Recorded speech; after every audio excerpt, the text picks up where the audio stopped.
So hey guys, it's me भूमि। तो आज हम स्टार्ट करने वाले हैं क्लास 10th का नेशनलिज्म इन यूरोप का थर्ड पार्ट। इसके दो पार्ट्स पहले से अवेलेबल हैं, तो वो आप जाके मेरे चैनल पे देख सकते हैं। First was the introductory part and the second part was the French revolution and the idea of nation. तो आज हम करने वाले हैं the making of nationalism in Europe. ठीक है, तो इसमें क्या है बेसिकली, सबसे पहली चीज़ आप सोच रहे होंगे कि मैंने अपना टीचिंग मेथड चेंज कर दिया। पहले मैं वाइट बोर्ड पे पढ़ा रही थी एंड देन अब सीधा डिजिटली। यस, मैंने इसलिए चेंज किया है क्योंकि जब मैं वाइट बोर्ड पे पढ़ा रही थी तो उसका कोई ख़ास रिस्पॉन्स नहीं आ रहा था एंड मुझे ये लग रहा था कि शायद वो इस वजह से है क्योंकि मेरा जो वे है पढ़ाने का वो तो ठीक है, लेकिन कुछ इस तरह से अट्रैक्टिवनेस नहीं थी इसमें। सिर्फ एक ब्लैक पेन था एंड देन ज़्यादा अट्रैक्टिव नहीं था वो। ठीक है, तो आज हम कुछ अट्रैक्टिव वे में करने वाले हैं। ठीक है, तो उसके लिए सबसे पहले मैंने यहाँ पे पूरे नोट्स पहले से ही वेल प्रिपेयर करके रखे हुए हैं, है ना। तो आप बताना मुझे कमेंट सेक्शन में आपको कौन सा वे ज़्यादा अच्छा लगा है, ये वाला या फिर पहले वाला। ओके, ये आपके ऊपर मैंने छोड़ दिया है। ठीक है, the making of nationalism in Europe, ये आज का हमारा टॉपिक है। मेकिंग ऑफ नेशनलिज्म यानी कि नेशनलिज्म बनाना था हमें। क्यों बनाना था? क्योंकि कोई नेशनलिज्म था ही नहीं। जब कोई नेशनलिज्म ही नहीं था तो कोई नेशन स्टेट ही नहीं थी। मतलब कि जब कोई नेशनलिज्म ही नहीं, मतलब जब कोई नेशन स्टेट ही नहीं होगी तो नेशनलिज्म होगा कहाँ से? तो इसलिए हमें नेशनलिज्म को जगाना था जिससे कि नेशन स्टेट बनेंगी। समझ रहे हो? चलो एक्सप्लेन करती हूँ मैं थोड़ा सा। What we know today as Germany, Italy and Switzerland were divided into kingdom, duchies and cantons whose rulers had their autonomous territory. इसका मतलब ये है कि जिनको आज हम जानते हैं, अब जिन देशों को हम जानते हैं like Germany, Switzerland, Italy and in सबको हम जानते हैं ना, तो ये पहले किंगडम्स में डिवाइडेड था।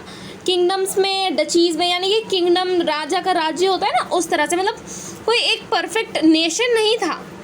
That what I am trying to say. समझ रहे हो तो कमेंट में लिख देना ताकि मुझे भी पता चले, हाँ भाई मेरी जो मैं बता रही हूँ, जो मैं समझा रही हूँ वो समझ आएगी। क्योंकि कमेंट्स तो किसी के आते ही नहीं है, रिस्पॉन्स ही नहीं आ रहा है कोई किसी का।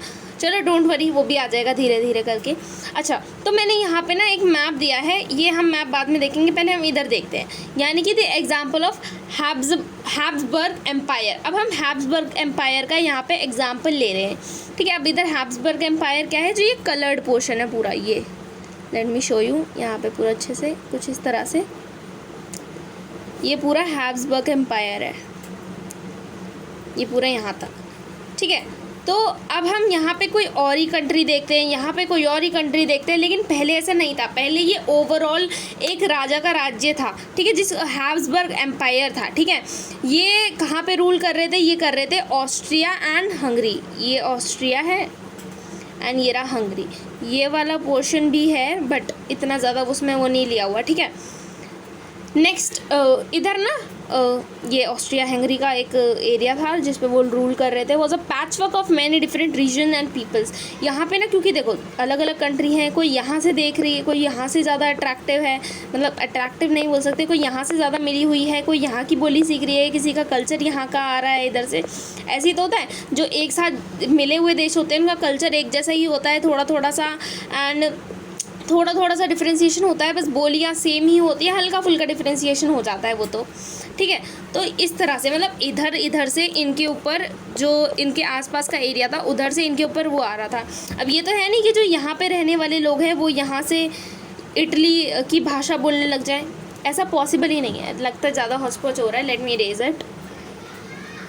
ठीक है, तो मतलब ये था मेरा ओवरऑल कि इसमें बहुत सारी वैरायटी के लोग थे इस जगह पे, यानी कि इस डायनेस्टी में, इस एम्पायर में, सॉरी डायनेस्टी नहीं है, ये एक एम्पायर है। इस एम्पायर में बहुत सारे डिफरेंट रीजन्स के लोग थे। ठीक है, it include the Alpinic region. Alpinic region होता है जैसे कि अल्पैनिक रीजन होता है ये ऊपर का area, we can say it as Alpinic region. The Troll, Austria, the Sudetenland as well as Bohemia। ठीक है, ये कुछ कंट्रीज़ के नेम। आई थिंक मैं किसी को प्रोनाउंस सही से नहीं कर रही हूँ, लाइक ये आ गया। ठीक है, बोहेमिया आ गया एंड सुडेटेनलैंड भी यहीं कहीं होगा, आई थिंक यहीं कहीं होगा, बट इधर मैप में नहीं है। ठीक है, इधर ही कहीं होंगे, बहुत सारे हैं।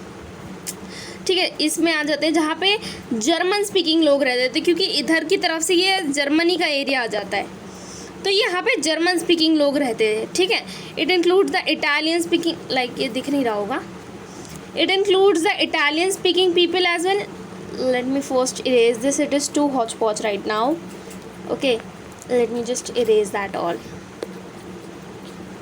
Oh my god, मेरी पेन भी मिट गया. It's okay, चलो कोई नहीं.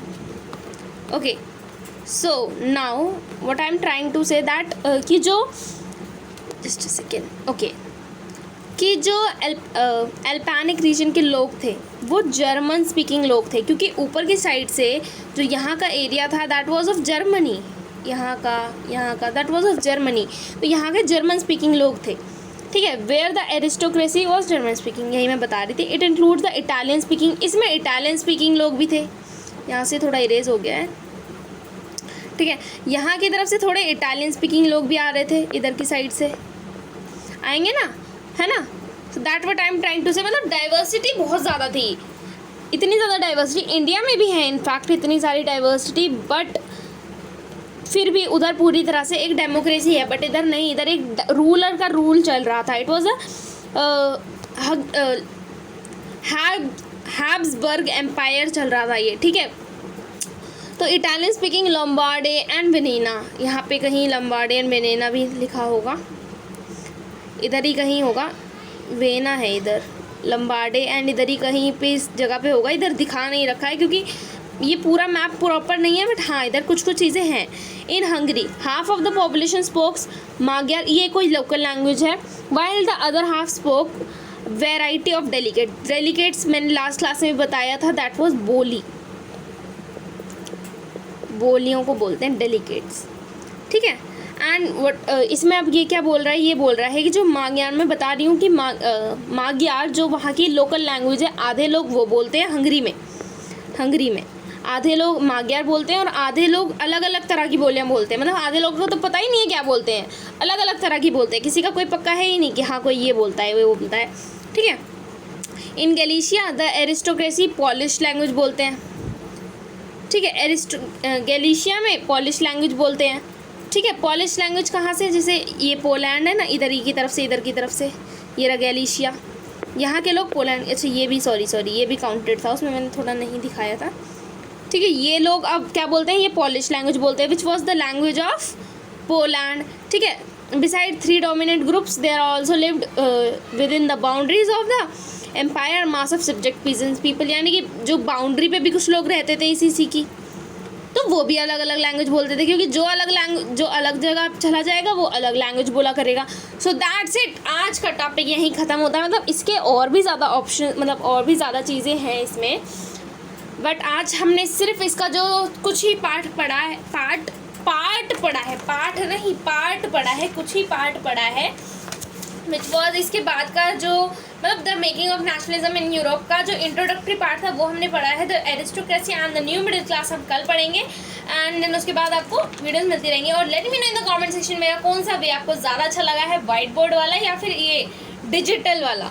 ओके, ये आपको मुझे कमेंट करके ज़रूर बताना है. और जिसने नहीं बताया ना, सच्ची मतलब डोंट टॉक टू मी वाली फीलिंग आएगी. ओके, एंड चैनल को सब्सक्राइब करना ना भूले, बेल आइकन दबा देना, क्योंकि ऐसी मैं वीडियोस लाती रहूँगी. क्योंकि ये 3rd वीडियो है, अभी तक मैंने 2 वीडियो और अपलोड करी हैं. और अगर आपने मेरी वैसे स्वीट सी वीडियोस नहीं देखी हैं तो जाके देख लेना, मैंने बहुत सारी अपलोड करे हैं शॉर्ट्स. ओके, इस वीडियो को लाइक करें, अगर आपको अच्छा लगा हो शेयर कर देना अपने दोस्तों के साथ जो नहीं पढ़ते हैं उनको. ठीक है, और thank you so much for watching this video, and then bye guys.